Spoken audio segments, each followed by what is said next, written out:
Well, good day everyone, it's Warren here from NQ Explorers. I'm on a solo mission to the site of an old end-of-line railway station in Queensland. We did a series of videos on some months back. Found quite a lot of coins and relics here. I thought I'd come back and see what's happened in the interim. Well, one thing that's happened, the grass has grown because we've had a lot of rain.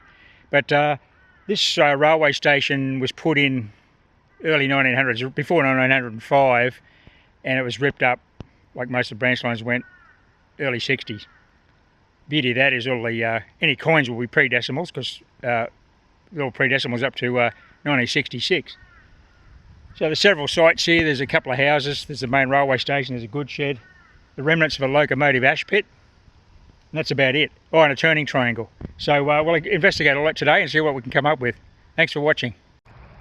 Okay, so today I've got the AT Max. I've got it in custom mode, 30 points of iron set, and I'm using the stock 11.5 inch double D. Cover a bit of ground. I have got a second coil in the car, so I've got a whole other machine actually with another coil on it, so we can swap out if we need to get a smaller coil. Just ground balance here. Pretty mineralised soil, 93 ground balance. I just got this interesting piece here. Not sure what it is. It's obviously, I thought it was part of a buckle, but it could also be part of a matchbox car maybe. I'm not really sure. Definitely manufactured. I can't see any writing on it.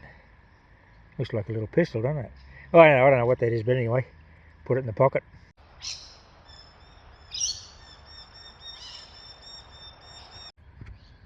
Okay, I'm approaching the rear of the gatekeeper's house, and I've just picked up this lead top off a corrugated iron roofing nail. Have to dig them because they're 76, 78. They're a good target because it's quite a lump of lead, as you can see. But that shows me I'm near the house or a shed or an outbuilding. Well, there's my next target. It looks like a coin, but it's not. They're fairly prevalent on this site. They're brass tops. They're branded James Hardie, and I believe that, well, they're the fixing nails off the corrugated asbestos roof from the station building and the goods shed, and possibly the house. Although we're getting the lead nails, so that's the lead nails are probably on the house, but definitely the station buildings had these James Hardie fixings on them. Beautiful signals. So there's several zones in this site. This is what I call the gatekeeper's house, because it was the gatekeeper's house. Station building and goods shed were further that way to the south, and then there was the station master's house, which is about 300 metres in the bush that way. We'll go down there later. Here's an interesting find, just lying in the grass. I did get it with the machine, but dental cream. That probably dates from the 40s or 50s. I can't see any brand on it. Is it Colgate dental cream? Yes, it is. Really old Colgate tube. It's one of the small ones, like a travel version. Could have been Railways issue. Colgate dental cream. Well, this target was just a big lump of melted lead. Typical of a railway site. But we've got this nice bit of pink frilled edged crockery from the old gatekeeper's house. So it may be a bit of a dump on the side here, on the western side. Okay, I spent about 30 minutes on the gatekeeper's house. It's pretty grassy, is everywhere because we've had a bit of rain. But there's plenty of open spots I can cherry pick. So I'm going to head back towards the station and the engine pit, and then to the station master's house at the other end of the site. Yeah, I'm just getting melted lead and old crushed tin cups and that kind of stuff through here, so it's a bit of a dump area. High tone targets, got to investigate, but they're all shallow. Well, here's my first decent relic from the day. I haven't really I still haven't left the gatekeeper's house. Beautiful old bit of cutlery. I wonder if it's a Queensland Railway spoon. I don't think I've found any cutlery here yet. Someone was eating their wheat bix with this one morning. Ended up out here. Oh, well, we'll definitely get, if it's got a Queensland Railways logo, that'll be nice. But that's a good target. It was a 77 off the bowl. There's something else over here I'll show you that I've discovered. I was slightly outside the yard by the look of things. You can see ahead of me here, there's the fence line. I was actually over to the left, which is outside the yard boundary. There's an old barbed wire fence line there with an old, might be a railway sleeper post, but it's split bush timber right there. So the spoon was just inside that boundary line. So I'll concentrate on this side here.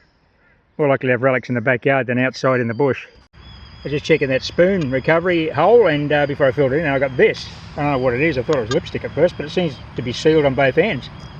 It's like a sealed tube. Oh, wait a minute. I think it is lipstick. It's got some sort of motif there, I think. But I don't know how this attached to anything. It's like got solid ends. Strange. I'll see if I can get some identification off that end there. Nice little patch of artefacts turning up here near the spoon. This looks like a bridle bit, part of a bit of horse tack, so they were riding into the railway station to catch the train into town. This was the end of the line. There was no actual town here, which was a strange thing, but that's typical of the railways built around Australia, branch lines to nowhere. Awesome. I don't know if the camera's going to focus on these, but these little burrs, they're everywhere. I've actually got snake chaps on, not so much for the snakes, but for these things, because they stick to your socks and you end up throwing your socks out because you can't save them after a day in this stuff. Might have some more horse tack coming up here. Looks like a brass buckle, a small one. Rollers intact, no pin. I'd say that's off a saddle or something, or a bridle at least. It's pretty small, so it's probably a bridle strap. Well, this day out's theming itself. It's all modes of transport. Haven't found anything really railway related. Looks like a bicycle tube here. Valve, sorry, not a tube. Bicycle valve. So they've moved on from the horse to the push bike. Just got the sheer deep artefact. Picks there for scale. What was steam engine related? It looks like a valve. It's got a thread, a hex nut to tighten onto something. It's obviously machinery related, or maybe it's off a locomotive or a wagon. It's on the side of the old engine triangle siding. Don't know what that is. These railway blokes have pretty slick hair. Look at this. It's an old Brylcreem bottle. Obviously the lid is what the detector picked up. It's about 6 inches down. That's in pretty good nick. Might still be a bit of... Was that a little Dabble D? Was that Brylcreem? I don't remember. I remember the old TV ads for Brylcreem when I was a tiny tacker. Brylcreem, eh? That's nice. That's probably 40s or 50s. Just back at the Landy for a drink. We'll head into the station master's house, which is that away about 200 metres. The engine ash pit's just over this rise here. This has all been pushed up since they demolished the station. I'll show the engine ash pit. You would have seen it in the previous video. Actually, I'll put some cards up in the top of the video so you can link to the previous videos we've done on this site. Here's the remnants of the engine ash pit. You can see it's collapsed there. Obviously, there's steps and a lower area where they can get under the steam locomotive. The rails would have been on there. 3 feet 6 gauge. Down towards the station master's house, through a Y junction and the end of the line, about 300 metres that way. I was pretty certain I knew what this was before I dug it up. It's another James Hardie fixture, brass, or brass, adjacent to the ash pit. So I'd say it had some sort of roof and a workshop on the side. We've found a lot of these in this little area off to the side of the ash pit on our previous videos. And here's another one just adjacent. Almost impossible to see now, but because the line was built with minimal earthworks, like a pioneer line, which was typical in Queensland, to open up these rural areas. This is the formation. This is the southern end of the engine triangle. It curves around that way. You probably won't see it in the video. Down to where there would have been a buffer stop way down in the bush. It becomes quite a high embankment, which I walked down there on my last video. Probably won't get in there today. You probably don't want to hear me walking and talking in the bush. Just looking at railway memorabilia. But so this triangle goes that way and then runs back that way. Virtually no trace of it, as you can see. Like, this is all regrowth since early 60s. Just lost in the bush now, I guess. So now I'm coming to the station master's house here across that turning triangle. The house is actually over just there. Based on an old aerial photograph from the 1940s. And just over in there, I think Colleen got a bit of a coin spill. So there's potential for more finds in here. Okay, this is the old back fence of the station master's house. I just gone for a scout round without the detector. There's not much that I can see on the surface in here, but in this area we've got broken bottles, glass, fragments of crockery. So I'll concentrate on this area in here. This is where we found a few coins last time, see what comes up. Okay, just having a bit of a breather. I think you bring an update to anyone who's not from Australia and understand our railway systems. Australia from the start was plagued with different railway gauges. Queensland built a narrow gauge network to 3 feet 6 inches. To this day it's the largest mainline narrow gauge network in the world. Queensland's an enormous place, 6 times the size of Texas, so very big state. And back in the 1800s, I mean even in the early 1900s, there was less than 1 million people in that massive area. Infrastructure was difficult to build over such vast distances to service the outlying populations, so they built it as cheap as they could. There's a lot of these pioneer lines with momentum grades and no ballast. This is one of those. Open up these rural areas and bring people out here farming. This one was intended to go further up the mountains, but it didn't get there. It came down another way. But the other states, I mean, there were 6 colonies, and initially, and they all built different gauges pretty much. New South Wales, the first colony, built standard gauge, 4 foot 8.5. Victoria went with 5 feet 3. South Australia had 3 foot 6 and 5 foot 3. WA had 3 feet 6. Queensland 3 feet 6. The Territory and the Central Australian Railway 3 feet 6. These days, all the capitals are joined by standard gauge. Massive distances, of course, and even though the country's like the size of the United States, we don't have as much freight on rail. Most of it's road, like biggest trucks in the world. B-doubles, road trains, that kind of thing. Rail really lost a lot of revenue to road, I don't know, when they started closing the branch lines in the 70s. So it's a very competitive market, freight, obviously, anywhere in a first world country, but roads pretty much got a stranglehold on it. So when you back to the railway here, this was the 3 feet 6 gauge terminus. So you had small engines, low axle loads on the line. Bridges were all momentum grade type bridges. Timber trestles mostly. Plenty of timber available. Big maintenance on the timber trestle, of course. That's the issue when lines aren't used often, and there might be only one train a week. Actually, by the time this railway line here closed, there was one mixed good a week on a Friday. So there wasn't much traffic to justify it even existing. Only the government can run a railway at a loss like that. So they closed it, and that's why it's been abandoned. But like, there would have been end-of-line staff, so there would have been a station master, there was a gatekeeper, and probably a porter. You wonder what they had to do 6 days of the week waiting for that train. But anyway, that was the situation. That's how the government worked their railways back in the day. Bit of an insight into what was here and how the Australian railways work. Because that caused huge issues at the borders back in the World War II when you had to break a gauge and you had to change either the bogies or the entire trainload of soldiers, which is what happened. It was a real mess.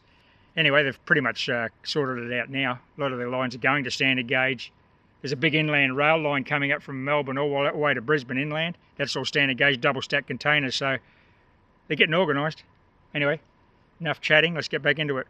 Got a little recovery over here that's semi-interesting.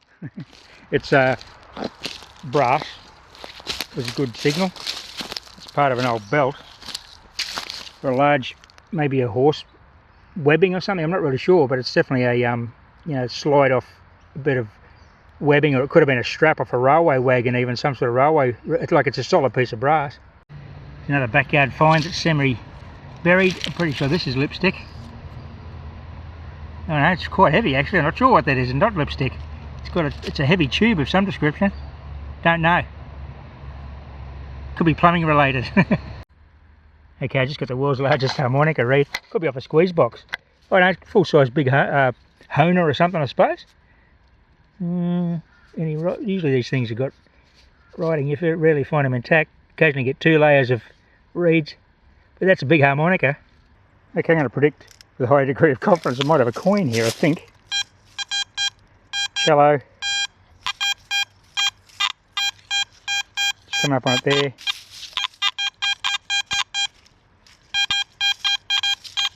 Good, solid, repeatable, and it's compact. So we'll go live with this one.